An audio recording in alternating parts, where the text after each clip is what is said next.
Hi, I'm Sadie with Great Catholic Book Club, and this video is all about the theology of Bob's Burgers. So Bob's Burgers is my favorite show. It's been my favorite show since long before I came to the church. But it wasn't until after I came to the church that I saw how profoundly Catholic this show is. Now, I want to be clear, when I say that Bob's Burgers is a very Catholic show, I don't mean that it's an intentionally Catholic show.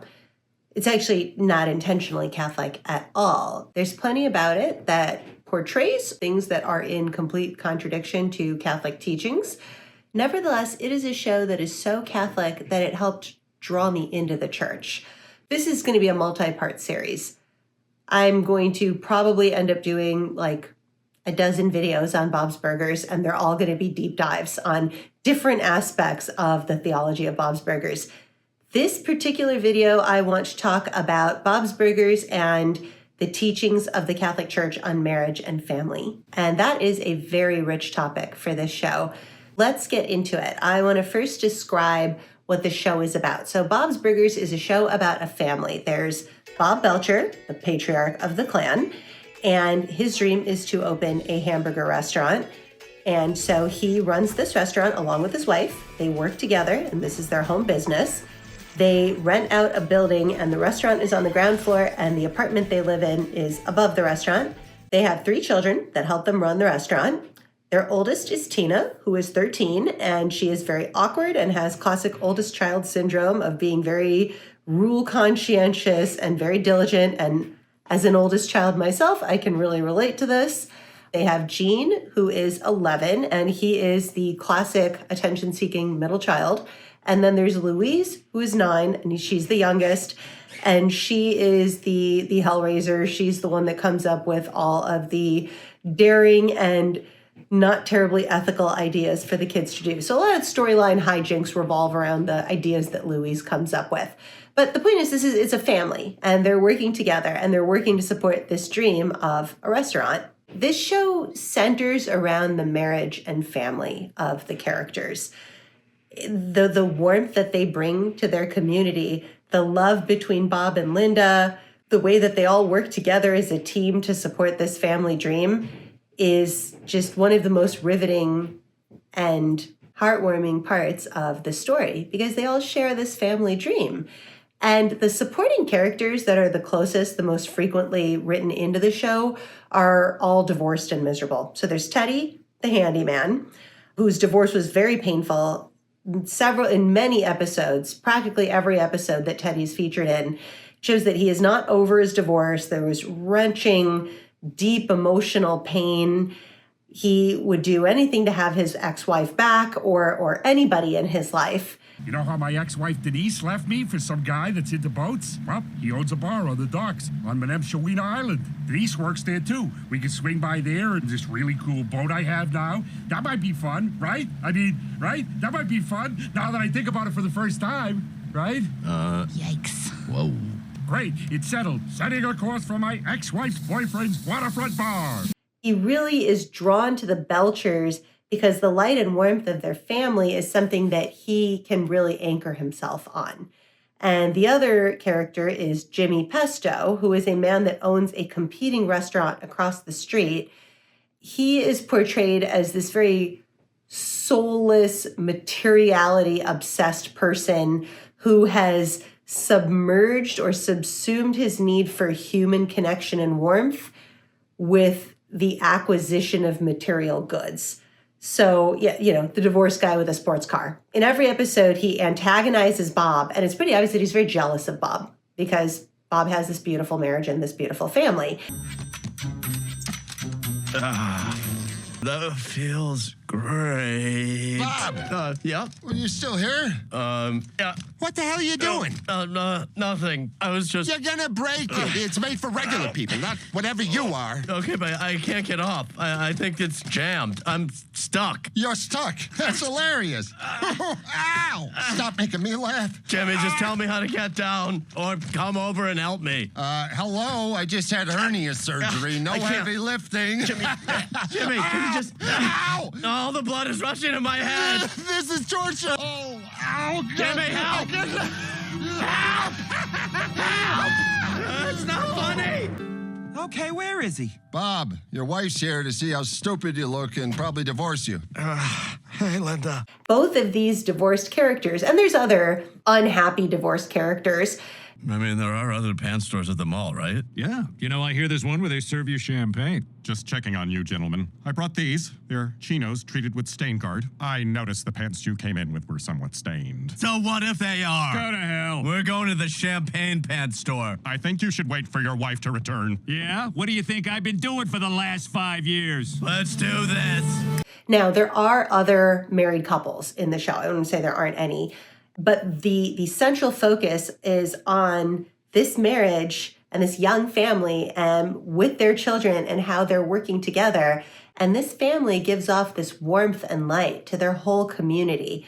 And the warmth is always presented in contrast to the unhappiness of the people that don't have that family and rely on the Belchers to be that source of warmth for them. So really, this family, the Belcher family, is the glue holding the community together. And it's such a poignant portrayal of the grace of family life and what it does in the hearts of not only the members of the family, but everyone around that family. The beauty of marriage and family is probably best illustrated in an episode titled The Amazing Rudy. So Rudy is Louise's classmate. He's a 9-year-old boy, and his parents are divorced. And the amazing Rudy goes through the effects of divorce from the child's perspective in a way that I have seen very few things in mainstream media tackle with such vulnerability. Because this episode really focuses on how divorce hurts the children that are involved. So The Amazing Rudy is a storyline about how Rudy is going to go to dinner with his father and mother and their new respective partners. And it shows that this is something he's had to do fairly regularly since his parents divorced. And this subjects him to a very awkward and very painful, very heartbreaking situation for a child because this isn't okay with him. And the show makes it clear that he is so uncomfortable and so anxious about this. This isn't the family life that he wants. And yet he's supposed to go to this dinner and watch his parents, who are supposed to be together, be there with other people. And he's supposed to pretend everything is fine because the adults are acting like everything is fine. And so as a child, and this is something I think is unfortunately very familiar to a lot of kids in difficult family situations where you're the kid and you know that the situation you're in is not okay. It's not okay with you. It's making you feel unsafe. It makes you feel anxious. It doesn't make sense.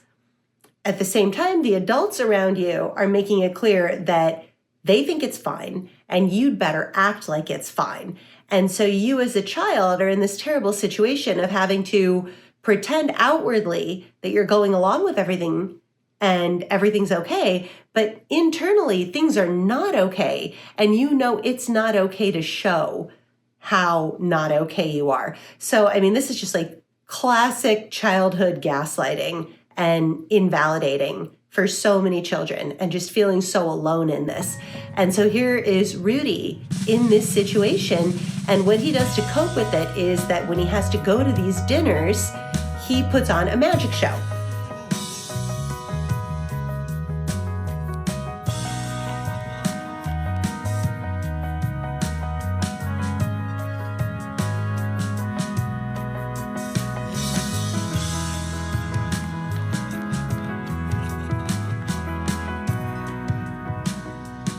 Welcome, everyone. I am Rudy, the illusionary visionary. I love it. And now, empty cup, right? Please pass it around and confirm that this is, in fact, a normal plastic cup. Yep, empty. Beer pong, anyone? Totally normal. Couldn't be more empty. And now I take this totally normal water here, Yeah. and I will pour it into the cup, say a few magic words, Mandy Patinkin, Mandy Patinkin. I will turn it over, and the water will be gone. My suede slacks! I'm sorry, that wasn't supposed to happen like that. Hey, don't sweat it. How about you try the trick again after dessert? No, I can't. I only brought one packet. I gotta go to the bathroom. Excuse me.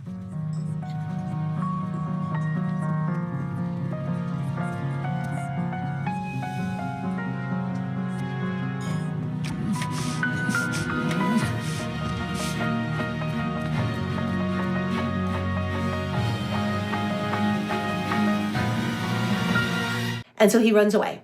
And he runs to the Belcher family. And they are there being the way they always are. In this episode, they actually play very minor side characters, which is not typical for most of the episodes. But in this case, it's just showing them doing family things, having their family bonds, having their togetherness. And they show that Rudy just runs to their light.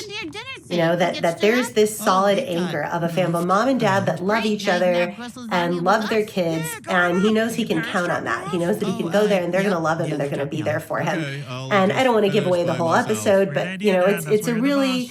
It ends in a way that shows that things are not okay in Rudy's life and the adults in his life are going to continue doing what they're doing. But he's got this family that he can always turn to for love and affection and acceptance. And so the episode really shows how divorce hurts Rudy, how divorce hurts children. And it shows how a family that is committed to their marriage and to their children, even if it's not his family, is still the thing that he can hold on to for a sense of belonging and a sense of hope. And that really helps him cope with his own home circumstances. So this really ties into what I learned about marriage when I came to the Catholic Church. Because that was the first time I encountered how the Catholic Church has an uncompromising teaching on the impermissibility of divorce. So Jesus Christ says in the Gospels that divorce is not permitted, that Moses allowed for divorce due to the hardness of men's hearts, but now it is not so. So divorce is not permissible, and the Catholic Church holds very firm to that. I want to say first off, this is completely different from what I was taught about divorce. Growing up, the environment that was around me with divorce said that, well, sometimes it's the best thing for the kids. It's better to get a divorce than have kids live in a miserable, broken home. That divorce can be really empowering, especially for women. So this was a lot of positive talk about divorce being an appropriate tool depending on the circumstances you're in. And now I encounter this Catholic teaching on marriage as indissoluble. And that really gave me some pause. And this is something I really had to wrestle with because it did not sound right to me. It didn't match any of my beliefs growing up. Now, I do want to say here that an annulment is not the same thing as a divorce. An annulment is not a Catholic divorce. That's what I ended up learning, and we'll get back to that later. But first of all, I had to dig into what does the church actually teach about marriage. So first of all, it teaches that marriage is a sacrament. A sacrament is an outward sign that gives actual grace, efficacious, real grace. There are 7 sacraments. I don't want to get into all of the sacraments and all the theology, but marriage is one of those sacraments. And so a sacrament, because it gives you real grace, and marriage is a sacrament, the covenant, the bond of marriage itself actually gives you the graces of Jesus Christ. So in a marriage, your partner is your sacrament, your spouse. Your sacrament has a name. So your husband, your wife, is physically a literal, actual source of the graces of Jesus Christ in your life to help you, to give you the strength to follow the Lord. So marriage makes you holier. The two of you as spouses make each other holier. And that is the point of marriage. Marriage is a vocation. It's the path that God gave you to grow closer to Him and to serve Him, to know and do His will. So this means marriage is not actually about the gratification or the happiness or personal fulfillment of the two parties. Like you don't get married because the other person makes you feel good or the other person makes you happy. It's not about your gratification or your feelings of happiness. So this is completely different from how I grew up viewing marriage, that marriage is about two people who give each other those good feelings, those good sensations.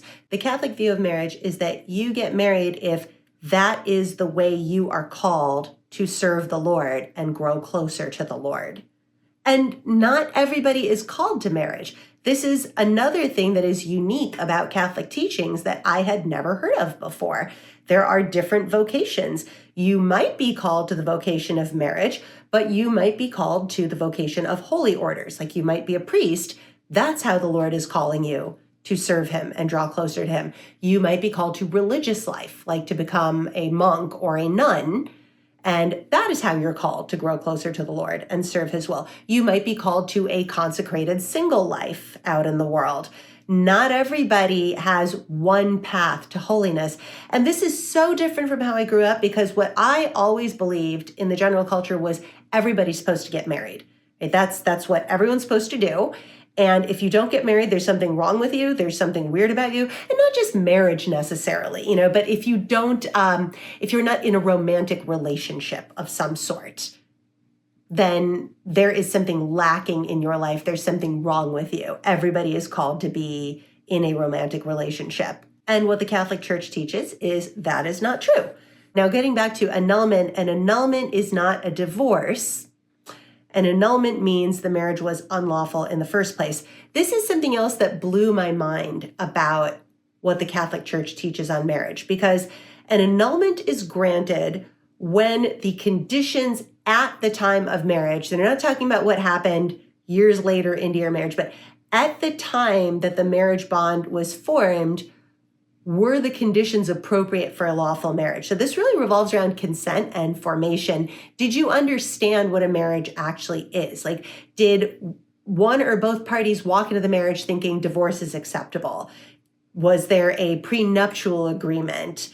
Was there a lack of fidelity or a lack of understanding about the monogamous nature of marriage?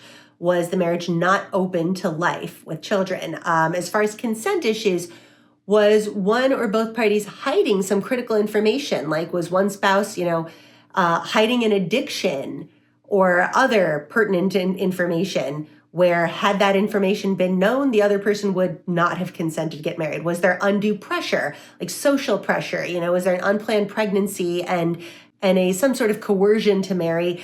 All of these things meant that at least one or both parties was not in a position to freely consent to the marriage and or did not fully understand the nature of marriage when they were getting into it.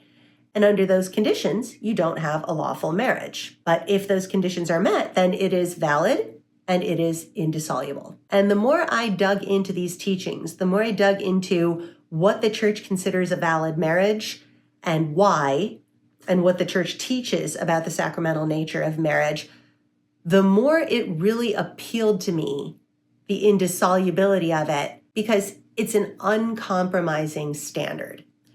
And when you look at this uncompromising standard, right, that this is the way, you can do two things. When you're in a difficult situation in your marriage, which every marriage is going to get to that point, you can either decide that you're going to take the easy way out, so you abandon the standard. You decide it's too high, it's too unreasonable, and you walk away from it, or you commit to that standard. And if you commit to the standard, what that does is it forces you to be more creative. It causes an illumination of the intellect, because you now have to wrestle with a condition that is calling you to be more holy, right? You have to dig deep within, have the graces of Christ really go into your heart and really go into your mind and give you wisdom and knowledge and understanding. You have to grow in patience. You have to grow in perseverance. You have to grow in courage. There are a lot of qualities that you're going to have that you're going to need the Lord to develop within you if you are going to meet an uncompromising standard. And if you take the easy way out, well, you don't have to do any of that. You don't have to dig deep and get creative and grow in wisdom. You can just take the exit. So you're not taking up that opportunity to grow holy. So these arguments for me on the indissolubility of marriage and the unacceptability of divorce, they really appealed to me. And I loved the logic in them. The rationale behind it made a lot of sense to me. But I want to say here that the arguments in favor of divorce, okay, let's not pretend they're not based on real pain, valid pain. For a lot of people, these anti-divorce arguments, this rhetoric against divorce is distasteful, because these arguments have been used to paper over or sort of brush aside or brush under the rug issues of abuse issues of addiction, serious issues of pain, lack of safety, lack of love. A lot of these anti-divorce arguments have been used in very, very bad ways. And I do want to be clear here that there are absolutely situations where separation is completely necessary, right? Like you need to be safe. There are situations where legal interventions, physical separation, all of that is totally valid and totally right. And what I found is that the church is not against that. It actually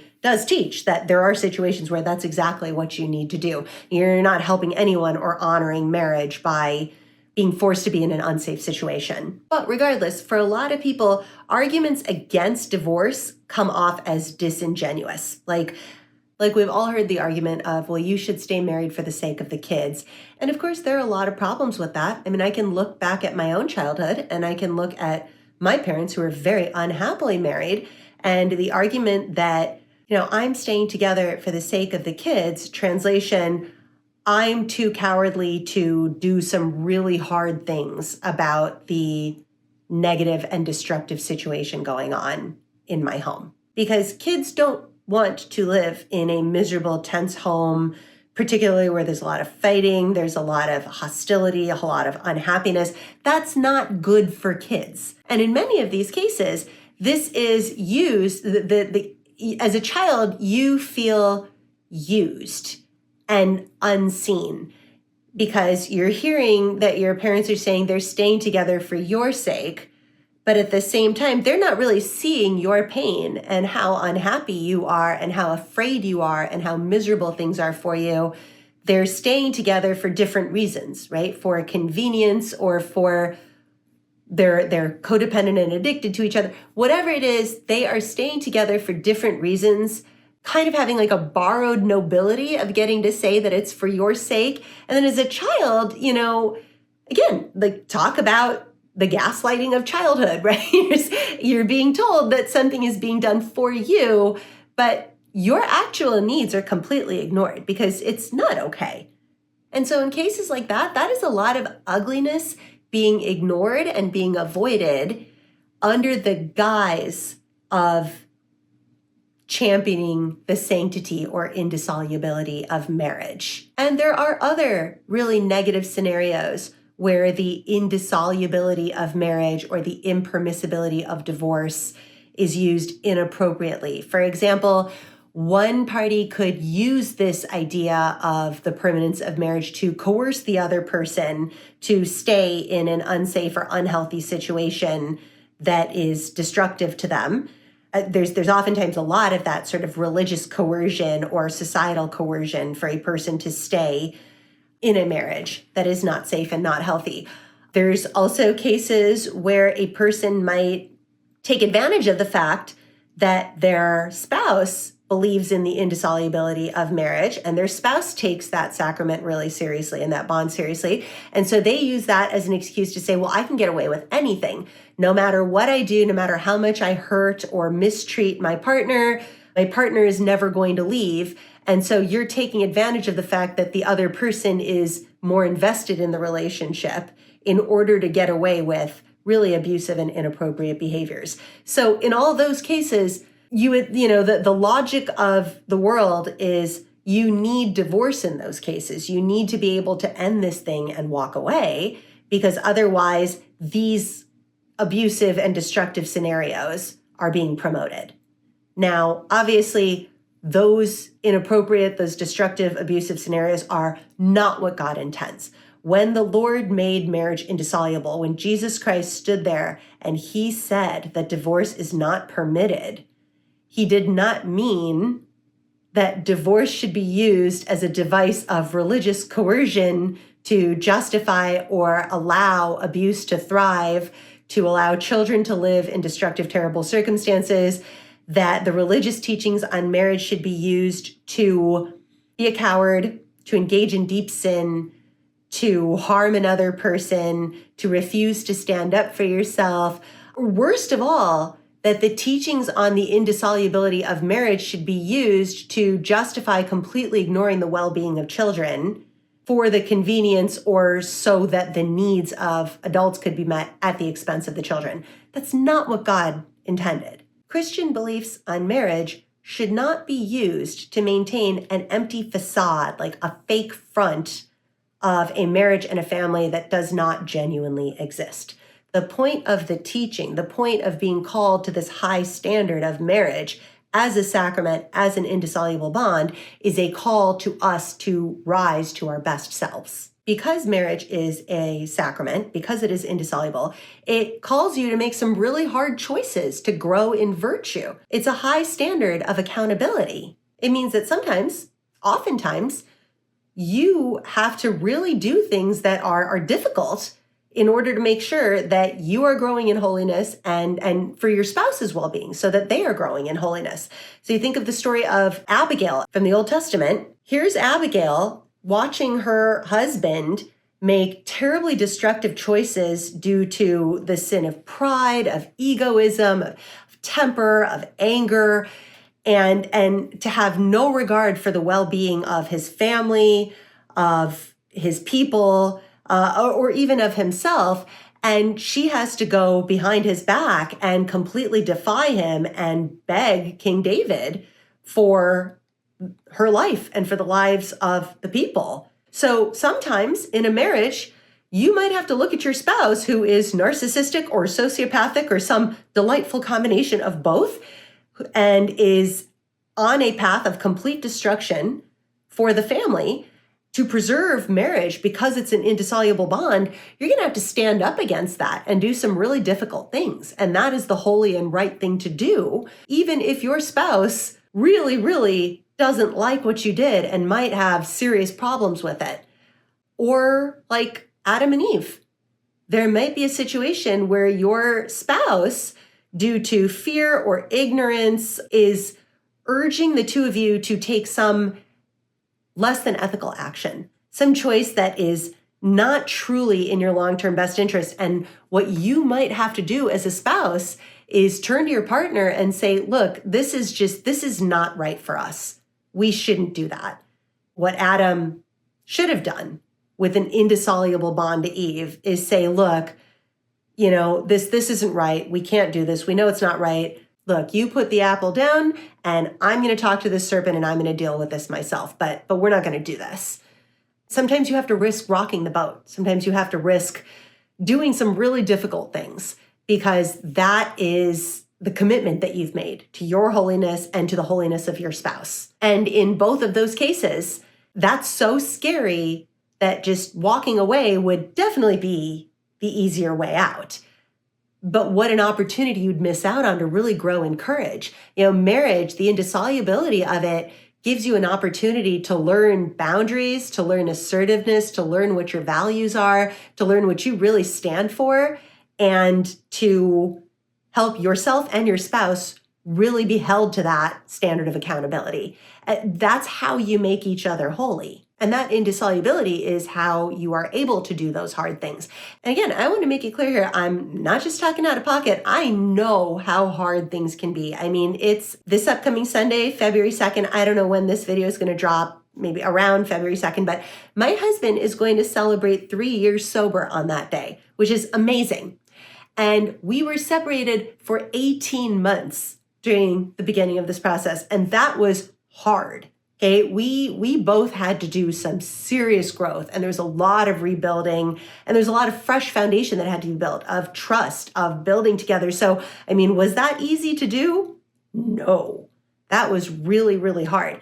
But thanks to the graces of Jesus Christ, we were able to commit to our marriage, to our family, and walk through those really, really hard things together. So I know these things are not easy. I also know that there is absolutely nothing that would have given us both an opportunity to grow in our personal spiritual development, to grow as human beings the way that committing to that process did for us. So what I've learned is that a marriage and a family, when it's done right, it is the most beautiful thing in existence. When you have a loving and a healthy marriage and family, that is the bedrock of all of civilization. The entire community is anchored to that loving and healthy marriage and family. Through the graces of Jesus Christ, when the Catholic teachings on marriage are actually followed, and I mean not in a fake way to paper over problems or to pretend some sort of false religious veneer of perfection that doesn't reflect reality. But I mean, sincerely, when it's really followed and you are committed to this and it gives you the graces and strength to do those hard things and to really genuinely grow together, that marriage and that family is the key to all the joy in our community. And that is something that Bob's Burgers shows again and again. To tie it back to the show, you see in so many instances that this marriage and this family, and it's not perfect, right? But holy and perfect are not synonyms. They don't mean the same thing. This is the holy family. Here is Bob and Linda, and here is their beautiful holy marriage, and here are their beautiful holy children, and their commitment and devotion to each other, and their devotion to their family and to their shared dream. That's the glue that holds their community together. So bad marriages, families in pain, of course, that's the most heartbreaking thing, right? That's so ugly, and the Lord weeps over that. There's so much grief involved with that. When marriages go bad, when families go bad, when that's not working out right. But what Bob's Burgers shows, which perfectly illustrates the teachings of the Catholic Church, is that the solution is not to throw it away, right? You don't just throw the whole concept away, but really double down on making it real and making it holy. Be willing to do, because everything you need, like all the strength you need, is there through the graces of Jesus Christ. You've got that in the sacrament to live out marriage the way that Jesus Christ intends for marriage to be lived out. And you know what? You can't control the other person. That's not always going to be a perfect fairy tale scenario, but one person on their own can still commit to saying, I'm going to do everything I can to grow in holiness and create the conditions to offer my spouse the opportunity to join me and to grow in holiness. I'm going to hold my spouse accountable. I'm going to hold myself accountable. And no matter what, if your personal commitment is to serve the Lord and grow closer to the Lord, absolutely nothing can stop you from that. Nothing can stop you from that. And your marriage, that sacrament, can do that no matter what. And if we all in our own hearts commit to that, we can see how beautiful marriage and family can be. And that is why, long before I came to the church, Bob's Burgers is a show that really evangelized me and spoke to me on how when a family goes right, that, well, just like Mary and St. Joseph and Jesus, saves the world. So that is my video, part 1 of Bob's Burgers, the theology of Bob's Burgers, and what it teaches us about the sacrament of marriage and why it is such a Catholic show. And that is why I love Bob's Burgers. And I think it so beautifully illuminates the Catholic teachings on the sacrament of marriage. And it's not even doing it on purpose. In fact, I'm practically 100% certain that the writers of the show are not trying to teach anything Catholic. But regardless, this is a truth written in our hearts, right, of marriage and family and how it brings all these saving graces to the world. So again, this was part 1. There are a lot of other themes in Bob's Burgers that are beautifully Catholic, and I'm just going to have to do additional installments on that. But for now, I should have said this earlier, but please, if you enjoyed this video, please like the video and please subscribe to our channel and hit the bell button so that you get all the notifications so that we can watch our channel grow and thrive. And I am so grateful for spending this time with you, talking about my favorite show. God bless you, and I'll see you in the next one.